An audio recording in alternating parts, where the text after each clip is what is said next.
The truth behind what made Larry Bird's blood boil on the basketball court has remained one of the NBA's most fascinating psychological studies for over 4 decades. But Larry Bird was caught. I don't think nobody ever could get out with him. When the Indiana legend stepped onto hardwood floors across America, he carried with him an intensity and competitive fire that transformed basketball from a game into personal warfare. But beyond the trash talk and legendary performances lay deeper animosities, rivalries so intense that they transcended sport and became personal vendettas that defined an era. The players who earned Bird's deepest contempt weren't just opponents. They were symbols of everything he fought against, represented philosophies he despised, and embodied the very essence of what motivated his relentless pursuit of basketball perfection. These weren't casual competitive dislikes, but burning hatreds that fueled some of the greatest performances in NBA history. Larry Bird's competitive nature was forged in the small town of French Lick, Indiana, where he learned that success required not just skill, but an unwavering mental toughness that could intimidate opponents before games even began. His approach to basketball was fundamentally different from many of his contemporaries. He viewed every possession as a personal challenge and every opponent as someone trying to take food from his family's table. This mentality created conflicts that went far beyond normal athletic competition. The intensity of Bird's competitive spirit became legendary throughout the NBA, with stories of his pre-game mental preparation and in-game psychological warfare spreading throughout locker rooms across the league. Players who faced the Boston Celtics during Bird's prime years from 1979 to 1992 often described the experience as unlike anything else in professional basketball, with Bird's presence creating an atmosphere of tension and hostility that affected entire teams. Bird's reputation for trash-talking was matched only by his ability to back up his words with performance, creating a dynamic where opponents felt both intimidated by his verbal assault and frustrated by their inability to respond effectively on the court. This combination of psychological warfare and elite basketball skills created numerous situations where competitive intensity escalated into personal animosity. The cultural and racial dynamics of the NBA during the 1980s added additional layers of complexity to Bird's relationships with opponents, as he was often portrayed as the Great White Hope competing against predominantly African-American superstars. While Bird himself generally avoided making race a factor in his competitive approach, the media and fan narratives surrounding his rivalries often included racial undertones that intensified already heated competitions.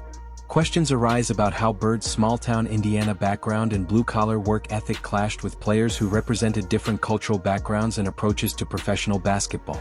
The implications could suggest that some of his most intense rivalries were rooted in fundamental philosophical differences about how the game should be played and what it meant to be a professional athlete. Basketball analysts wonder whether Bird's intense dislike for certain players stemmed from their perceived lack of respect for the game's traditions and work ethic requirements that he considered fundamental to basketball excellence.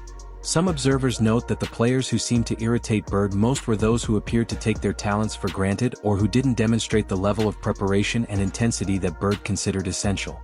The relationship between Bird and Magic Johnson serves as the most famous example of how intense rivalry could coexist with mutual respect. But not all of Bird's competitive relationships followed this pattern. While Bird and Magic developed a friendship that transcended their encore battles, is Mr. Magic Johnson your friend versus Mr. Larry Bird simply the best player? Other opponents never achieved this level of mutual understanding, leaving their rivalries as purely antagonistic relationships.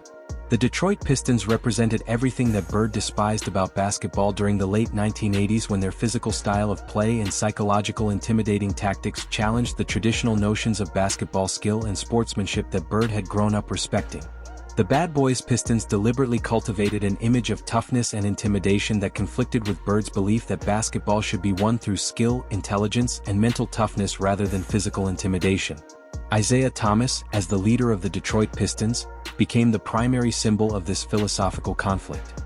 Though their rivalry extended beyond simple competitive differences to include personal animosity that lasted long after both players retired, the intensity of their mutual dislike was evident in their interactions during games, post-game interviews, and even decades later in media appearances and public statements.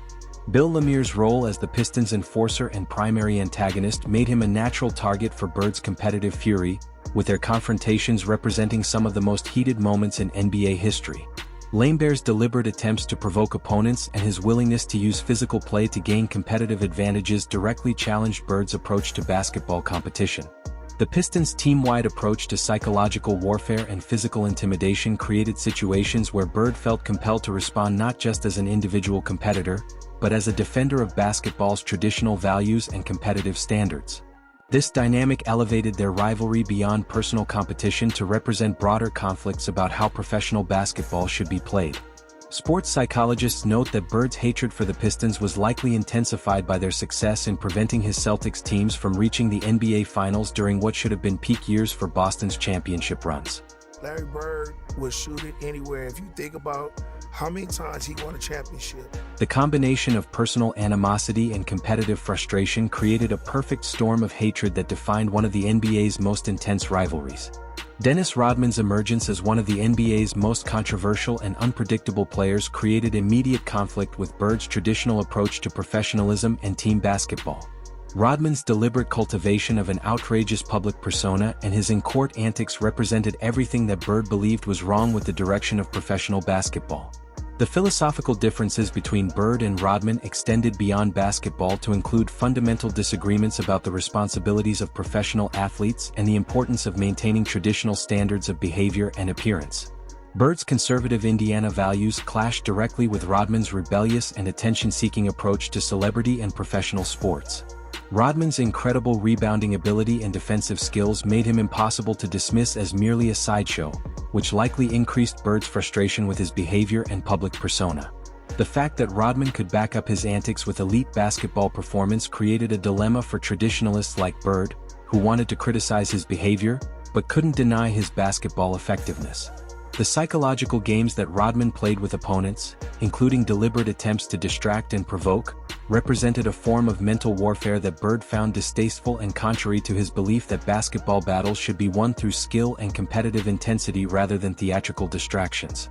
The media attention that Rodman attracted with his ever-changing hair colors, provocative clothing choices, and controversial statements created a circus atmosphere around games that Bird believed detracted from the basketball itself and undermined the sport's credibility and traditional values.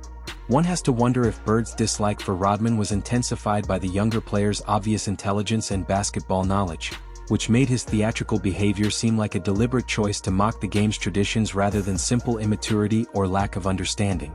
The New York Knicks during the Patrick Ewing era represented a different type of challenge for Bird as they combined physical play with a level of talent that made them genuine championship contenders while maintaining an approach to basketball that Bird found philosophically objectionable. Patrick Ewing's individual brilliance was never in question, but his leadership style and the team culture that developed around him created an atmosphere that Bird found lacking in the mental toughness and team-first mentality that he considered essential for championship success. The Knicks' tendency to rely on physical intimidation and referee manipulation rather than pure basketball skill represented an approach to winning that conflicted with Bird's belief that championships should be earned through superior preparation, execution, and mental toughness rather than gamesmanship and intimidation tactics. Charles Oakley's role as the Knicks' primary enforcer and his willingness to engage in physical confrontations made him a natural target for Bird's competitive aggression. With their battles representing some of the most intense physical competitions of Bird's career, the Garden crowd's notorious behavior and their attempts to create hostile environments for visiting players represented an external factor that Bird found unprofessional and contrary to his belief that basketball games should be decided by player performance rather than crowd intimidation or referee influence. Sports historians note that Bird's conflicts with the Knicks were complicated by his respect for their talent and competitiveness, creating a situation where he simultaneously hated playing against them and appreciated their ability to bring out his best competitive performances.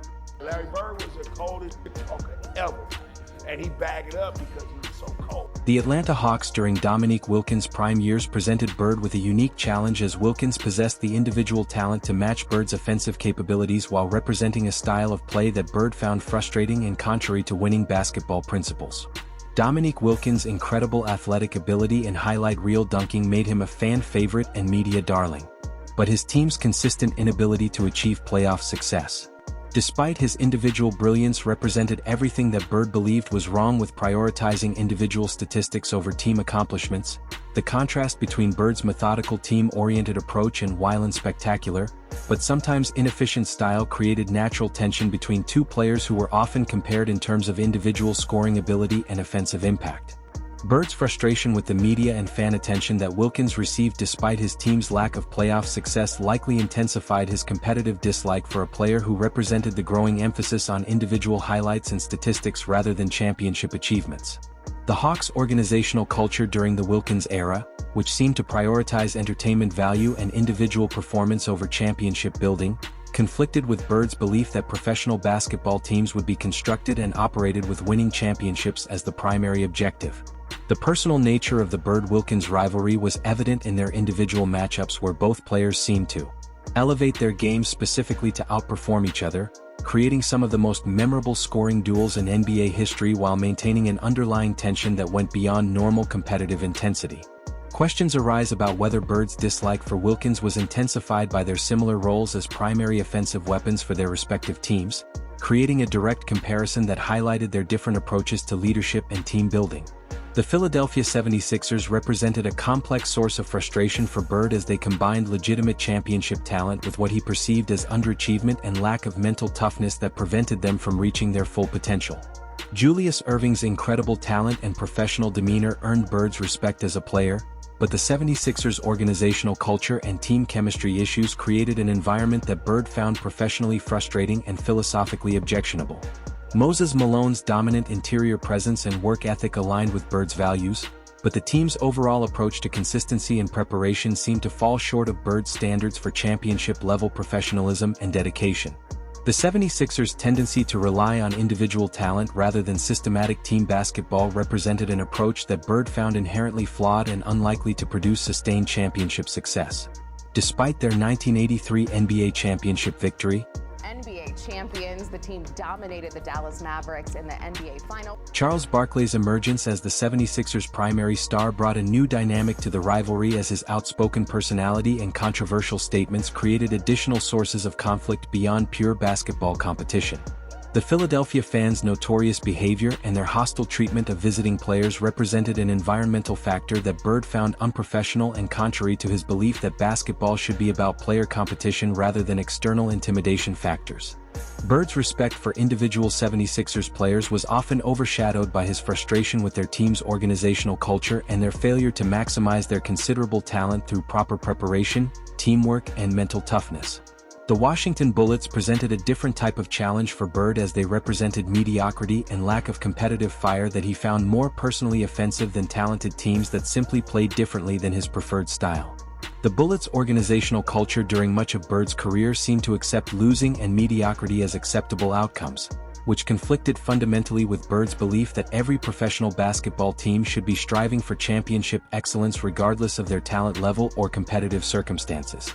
Players like Jeff Ruland and Rick Mahorn brought physical intensity that Bird respected. But the team's overall lack of championship ambition and their willingness to accept mediocre results represented everything that Bird found wrong with professional sports attitudes. The Bullets' tendency to play spoiler against better teams while failing to sustain consistent effort throughout entire seasons represented an approach to professional basketball that Bird found personally insulting and professionally irresponsible. Wes Unsel's coaching philosophy and his attempts to instill toughness and professionalism in his players earned Bird's grudging respect. But the organization's overall culture and player attitudes seemed to undermine these efforts consistently. The contrast between the Bullets' potential and their actual achievements represented a waste of talent and opportunity that Bird found personally offensive as it represented everything he had worked to avoid in his own career and team-building philosophy. Bird's competitive intensity against the Bullets often seemed to be motivated more by his desire to punish their lack of competitive fire than by any personal animosity toward individual players, creating a dynamic where he used games against Washington as opportunities to demonstrate what true professional intensity looked like. The Miami Heat's emergence as an expansion franchise during the latter part of Bird's career presented him with opponents who represented the changing nature of the NBA and approaches to basketball that he found contrary to the sport's traditional values and competitive standards. The Heat's emphasis on entertainment value and their attempts to create a party atmosphere around basketball games represented a commercialization of the sport that Bird found distasteful and contrary to his belief that basketball should be primarily about competition and athletic excellence. Players like Glenn Rice and Steve Smith possessed legitimate talent. But the organization's culture and approach to building a competitive team seemed to prioritize flash over substance in ways that irritated Bird's traditional sensibilities about professional sports. The Heat's expansion team status and their initial struggles created a situation where they were often outmatched by more established teams. But their attitude and approach to competition seemed to lack the intensity and professional that Bird expected from all NBA opponents. Pat Riley's eventual arrival as Heat coach brought a level of professionalism and competitive intensity that Bird could respect. He wasn't that fast. He wasn't that great of an athlete. He had the heart of a lion. But the organizational culture and player attitudes that had been established during the franchise's early years continued to influence his perception of the team. The South Florida lifestyle and its potential impact on player motivation and preparation represented environmental factors that Bird found contrary to the focused blue-collar approach to basketball that he believed was necessary for sustained success. Bird's interactions with Heat players and coaches often seemed to include elements of education and demonstration, as if he was trying to show them what true professional basketball intensity and preparation looked like in practice. The Sacramento Kings during their various incarnations throughout Bird's career represented organizational dysfunction and poor decision-making that Bird found professionally offensive and contrary to his beliefs about how professional sports franchises should be operated. The Kings' frequent coaching changes and front office instability created an environment that Bird believed was inherently hostile to player development and team success, making it impossible for even talented players to reach their full potential. Players like Otis Thorpe and Wayman Tisdale possessed legitimate NBA talent, but the organizational chaos and lack of consistent leadership seemed to prevent them from developing into the championship-caliber competitors that Bird believed they could become with proper guidance and system. The Kings' tendency to prioritize short-term solutions over long-term team building represented an approach to franchise management that Bird found inherently flawed and ultimately harmful to both individual players and the sport's overall quality. The frequent relocation discussions and ownership changes that surrounded the Kings franchise created additional instability that Bird believed made it impossible for players to develop the kind of long-term commitment and professional dedication necessary for championship success. Bird's competitive approach against the Kings often seemed motivated by a desire to demonstrate what organized professional basketball looked like when executed properly, using games against Sacramento as teaching opportunities for both his own teammates and observers. The contrast between the Kings' organizational dysfunction and the Celtics' championship culture provided Bird with constant reminders of how important proper leadership and organizational structure were for achieving sustained success in professional basketball. The Los Angeles Clippers represented perhaps the ultimate example of organizational dysfunction and competitive mediocrity that Bird found personally offensive throughout his career, as they seemed to embody everything wrong with professional sports ownership and management. Donald Sterling's ownership of the Clippers created an organizational culture that Bird found reprehensible both from competitive and ethical standpoints, as the team seemed designed to maximize profit while minimizing investment in actual basketball success. Players like Danny Manning and Ron Harper possessed all-star level talent, but the organizational culture and lack of championship commitment seemed to waste their abilities and prevent them from reaching their full competitive potential. The Clippers' tendency to trade away talented players for financial rather than competitive reasons represented an approach to franchise management that Bird found fundamentally opposed to the competitive spirit that should drive professional sports organizations. The contrast between the Clippers' resources as a Los Angeles franchise and their consistent failure to build competitive teams represented a waste of opportunity that Bird found personally insulting to players and fans who deserved better organizational leadership. Bird's games against the Clippers often featured some of his most dominant individual performances. As if he was personally offended by their lack of competitive intensity and organizational commitment to excellence, the Clippers' acceptance of losing and their apparent satisfaction with mediocrity represented everything that Bird had fought against throughout his career, making them a symbol of the attitudes and approaches that he believed were harmful to professional basketball's competitive integrity. The Milwaukee Bucks presented Bird with a unique challenge throughout his career, as they combined legitimate talent with coaching and organizational decisions that seemed designed to prevent them from reaching their championship potential. Players like Sidney Moncrief and Terry Cummings possessed the individual skills necessary for championship success, but the team's overall approach to preparation and competitive intensity seemed to fall short of Bird's standards for professional excellence. The Bucks' tendency to play well against elite teams while struggling against inferior opponents represented an inconsistency that Bird found professionally irresponsible and contrary to the sustained excellence that championship teams required. Don Nelson's coaching philosophy and his innovative approaches to basketball strategy earned Bird's intellectual respect, but the team's failure to translate their regular season success into playoff achievements represented a fundamental flaw that Bird found frustrating. The contrast between Milwaukee's potential and their actual achievements provided Bird with another example of how organizational culture and player mentality could prevent talented teams from reaching their full competitive potential. Bird's competitive intensity against the Bucks often seemed designed to expose their mental weaknesses and demonstrate the difference between regular season basketball and championship-level competition. The Bucks' small market status and the challenges they faced in attracting and retaining talent created circumstances that Bird understood intellectually, but their acceptance of these limitations as excuses for mediocrity conflicted with his belief that every team should maximize their competitive potential regardless of external circumstances. Throughout his career, Larry Bird's intense competitive nature. Larry Bird that well, but that man was a magician. And yeah, no, he was amazing. And uncompromising standards for professional excellence created conflicts with players and teams that represented different approaches to basketball and professional sports. His hatreds were not casual dislikes, but deep philosophical disagreements about how the game should be played and what it meant to be a professional athlete. The players and teams that earned Bird's deepest contempt were those who seemed to waste their talent, accept mediocrity, or prioritize individual glory over team success. His competitive fire was fueled not just by a desire to win, but by a need to demonstrate that traditional values of hard work, preparation, and team-first mentality were superior to flashier, but less substantial approaches to basketball. The intensity of Bird's rivalries and his willingness to express his disdain for opponents who didn't meet his standards helped define an era of NBA basketball where personal animosity and competitive hatred created some of the sport's most memorable moments and performances. The legacy of Bird's competitive intensity and his intolerance for mediocrity continues to influence how basketball is played and how players approach their professional responsibilities, demonstrating that his hatred for certain opponents was ultimately motivated by love for the game and respect for its traditions. Understanding the depth of Bird's competitive animosity helps explain why his era of basketball was characterized by such intense rivalries and why his performances against certain opponents reached legendary levels of excellence and competitiveness. If you're as fascinated by Larry Bird's legendary competitive intensity as we are, go ahead and like this video. Drop your thoughts in the comments. Which of these rivalries surprised you the most? Do you think Bird's intense hatred for certain players made him a better competitor? Or do you prefer players who keep things more professional?